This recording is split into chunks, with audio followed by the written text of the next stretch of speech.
واحدة من أهم الحاجات اللي أنت المفروض تعملها في روايتك هي تنوع الشخصيات.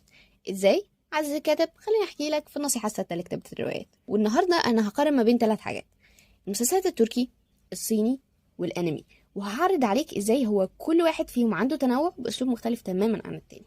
فمثلا التركي هم عندهم هنا بيكون كل الشخصيات بشرية، لأن هي بيكون حاجات واقعية في العالم بتاعنا، ولكن بيكون في أي اختلاف في السن، الشكل، القدرة الجسدية، الخبرة والشخصية.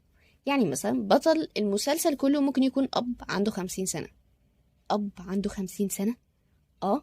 مش لازم يكون شاب عنده 20 سنة خالص. ممكن يكون أصلا الشخصية الرئيسية التانية هي ابن عمه اللي عنده 42 سنة، ممكن يكون ابنه اللي عنده 12 سنة، ممكن تكون أمه اللي عندها 70 سنة، وممكن تكون البطلة اللي هو بقى فيما بعد هيتجوزها ويكون عندها 45 سنة.